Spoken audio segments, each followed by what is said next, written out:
Hello welcome back to my channel. ಇವತ್ತಿನ ವಿಡಿಯೋದಲ್ಲಿ ನಾನೇ ಹೊಸದಾಗಿ ಟ್ರೈ ಮಾಡಿರುವಂಥ ರಾಜ್ಮಾ ಕರಿನ ಮಾಡಿ ತೋರಿಸ್ತಾ ಇದ್ದೀನಿ. ಬನ್ನಿ ಹಾಗಿದ್ರೆ ವಿಡಿಯೋನ ಶುರು ಮಾಡೋಣ. ವಿಡಿಯೋ ಶುರು ಮಾಡೋಕ್ಕೂ ಮುಂಚೆ ನನ್ನ ಚಾನಲ್ಗೆ ಹೊಸಬ್ರಾದರೆ ಲೈಕ್ ಮಾಡಿ, ಶೇರ್ ಮಾಡಿ, ಕಮೆಂಟ್ ಮಾಡಿ. ಹಾಗೆ ಚಾನಲ್ಗೆ ಹೊಸಬ್ರಾದರೆ ದಯವಿಟ್ಟು ಸಬ್ಸ್ಕ್ರೈಬ್ ಮಾಡಿಕೊಂಡು ಪಕ್ಕದಲ್ಲಿರುವಂಥ ಬೆಲ್ ಐಕನ್ನ ಕ್ಲಿಕ್ ಮಾಡ್ಕೊಳ್ಳೋದ್ರಿಂದ ನಾನು ಹಾಕೋ ವೀಡಿಯೋಸ್ದು ನೋಟಿಫಿಕೇಷನ್ನು ನಿಮಗೆ ಮೊದಲಿಗೆ ಬರುತ್ತೆ. ಇವಾಗ ಮೊದಲಿಗೆ ಇಲ್ಲಿ ಒಂದು ಬಾಣಲೆನ ಬಿಸಿ ಮಾಡೋದಕ್ಕೆ ಇಟ್ಕೊಂಡ್ಬಿಟ್ಟು ಅದಕ್ಕೆ ಸ್ವಲ್ಪ ಎಣ್ಣೆ ಹಾಕ್ಕೊಳ್ತಾ ಇದ್ದೀನಿ. ಎಣ್ಣೆ ಬಿಸಿ ಆದ್ರ ಮೇಲೆ ಒಂದು 4 ದೊಡ್ಡದಾಗಿ ಹೆಚ್ಚಿರುವಂಥ ಈರುಳ್ಳಿನ ಹಾಕ್ಕೊಂಡು ಇದು ಕಲರ್ ಚೇಂಜ್ ಆಗೋವರೆಗೂ ಚೆನ್ನಾಗಿ ಇದನ್ನು ಫ್ರೈ ಮಾಡ್ಕೊಬೇಕಾಗತ್ತೆ.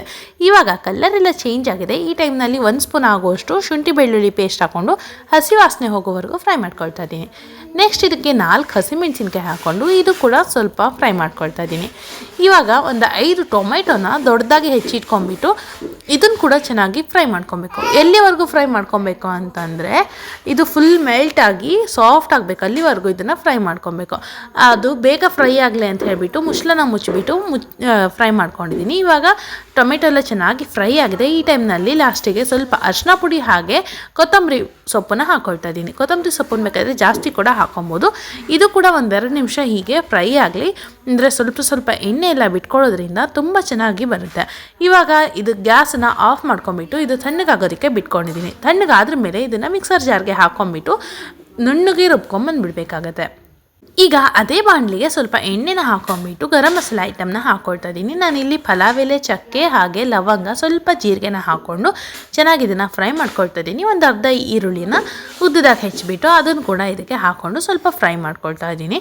ಇದು ಕೂಡ ಇವಾಗ ಕಲರ್ ಚೇಂಜ್ ಆಗಬೇಕು, ಅಲ್ಲಿವರೆಗೂ ಇದನ್ನು ಚೆನ್ನಾಗಿ ಫ್ರೈ ಮಾಡ್ಕೊಳ್ತಾ ಇದ್ದೀನಿ. ಈಗ ಕಲರ್ ಎಲ್ಲ ಚೇಂಜ್ ಆಗಿದೆ. ಇವಾಗ ನಾವು ಮಾಡಿಟ್ಟಿರುವಂಥ ಮಸಾಲೆನ ಇದಕ್ಕೆ ಹಾಕ್ಕೋಬೇಕು. ಮಸಾಲೆ ಹಾಕ್ಕೊಂಬಿಟ್ಟು ಹೀಗೆ ಮಿಕ್ಸ್ ಮಾಡ್ಕೊಳ್ತಾ ಹಾಕ್ಕೊಬೇಕಾಗತ್ತೆ. ಹಾಗೆ ಸ್ವಲ್ಪ ಮಿಕ್ಸಿ ಜಾರ್ ತೊಳೆದಿರುವಂಥ ನೀರನ್ನು ಕೂಡ ಹಾಕ್ಕೊಳ್ತಾ ಇದ್ದೀನಿ. ಮಿಕ್ಸರ್ ಜಾರ್ನ ತೊಳೆದಿರುವಂಥ ನೀರನ್ನು ಕೂಡ ಅಷ್ಟೇ ತುಂಬ ಒಂದೇ ಸಲಕ್ಕೆ ಹಾಕ್ಕೊಳ್ಳೋದಕ್ಕೆ ಹೋಗಬೇಡಿ. ಈಗ ಇದಕ್ಕೆ 1 ಸ್ಪೂನ್ ಆಗೋಷ್ಟು ಜೀರಿಗೆ ಪುಡಿ, ಹಾಗೆ 1 ಸ್ಪೂನ್ ಆಗೋಷ್ಟು ಕೊತ್ತಂಬರಿ ಬೀಜದ ಪುಡಿ, ಹಾಗೆ 1 ಸ್ಪೂನ್ ಆಗೋಷ್ಟು ಅಚ್ಕಾರದ ಪುಡಿ, ಹಾಗೆ ಸ್ವಲ್ಪ ಇದು ರಾಜ್ಮಾ ಮಸಾಲ ಪೌಡರ್ ಅಂತ ಬರುತ್ತೆ, ಒಂದು 3/4 ಸ್ಪೂನ್ ಆಗೋಷ್ಟು ಅದನ್ನು ಹಾಕಿಬಿಟ್ಟು ಸ್ವಲ್ಪ ಉಪ್ಪನ್ನು ಕೂಡ ಹಾಕ್ಕೊಂಡು ಇವಾಗ ಮತ್ತೆ ಸ್ವಲ್ಪ ನೀರನ್ನು ಸೇರಿಸ್ಕೊಳ್ತಾ ಇದ್ದೀನಿ. ನೀರನ್ನು ಎಷ್ಟು ಸೇರಿಸ್ಬೇಕಂದ್ರೆ ಕನ್ಸಿಸ್ಟೆನ್ಸಿ ಇಷ್ಟು ತಿಕ್ಕಾಗಿದ್ರೆ ಸಾಕು. ತುಂಬಾ ತೆಳ್ಳಗೆ ಅಥವಾ ತುಂಬಾ ದಪ್ಪಕ್ಕೆ ಕೂಡ ಮಾಡೋದಕ್ಕೆ ಹೋಗಬೇಡಿ. ಇವಾಗ ಮುಚ್ಚಳ ಮುಚ್ಚಿಬಿಟ್ಟು ಇದನ್ನು ಕುದಿಯೋದಕ್ಕೆ ಇಟ್ಕೊಂಡಿದ್ದೀನಿ. ನೋಡ್ತಾ ಇರ್ಬೋದು ಎಷ್ಟು ತೆಳ್ಳಗಿದ್ರೆ ಸಾಕಾಗುತ್ತೆ ಅಂತ. ಇವಾಗ ಕುದಿಯೆಲ್ಲ ಬಂದಿದೆ. ಈ ಟೈಮ್ನಲ್ಲಿ ಕಸೂರಿ ಮೇಥಿನ ಹೀಗೆ ಕ್ರಷ್ ಮಾಡಿಬಿಟ್ಟು ಮೇಲ್ಗಡೆಯಿಂದ ಸ್ವಲ್ಪ ಉದುರಿಸ್ಕೊಳ್ತಾ ಇದ್ದೀನಿ. ಹಾಗೆಯೇ 1 ಸ್ಪೂನ್ ಆಗೋಷ್ಟು ಗರಂ ಮಸಾಲೆ ಕೂಡ ಮೇಲ್ಗಡೆಯಿಂದ ಹಾಕ್ಕೊಂಡು ಚೆನ್ನಾಗಿ ಇದನ್ನು ಮಿಕ್ಸ್ ಮಾಡ್ಕೊಬೇಕಾಗುತ್ತೆ.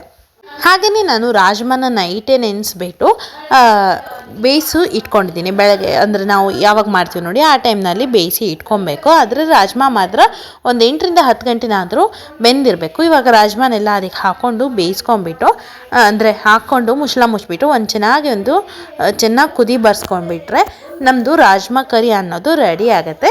ಹೇಗಾಗಿತ್ತು ಇವತ್ತಿನ ವಿಡಿಯೋ ಅನ್ನೋದನ್ನು ನನಗೆ ಮಿಸ್ ಮಾಡಿದೆ, ಕಮೆಂಟ್ ಮಾಡಿ ಹೇಳಿ ಅಂತ ಹೇಳ್ತಾ ಇವತ್ತಿನ ವಿಡಿಯೋನ ನಾನು ಮುಗಿಸ್ತಾ ಇದ್ದೀನಿ. Thanks for watching, love you all. ಮತ್ತೆ ಯಾವುದಾದ್ರೂ ಹೊಸ ವಿಡಿಯೋದಲ್ಲಿ ಸಿಗೋಣ ಅಂತ ಹೇಳ್ತಾ ಇವತ್ತಿನ ವಿಡಿಯೋನ ಮುಗಿಸ್ತಾ ಇದ್ದೀನಿ. ಹಾಗೆ ಸಬ್ಸ್ಕ್ರೈಬ್ ಆಗದೆ ನೋಡ್ತಾ ಇದ್ರೆ ಚಾನಲ್ಗೆ ದಯವಿಟ್ಟು ಸಬ್ಸ್ಕ್ರೈಬ್ ಆಗಿ ಅಂತ ಹೇಳ್ತಾ ಇದ್ದೀನಿ.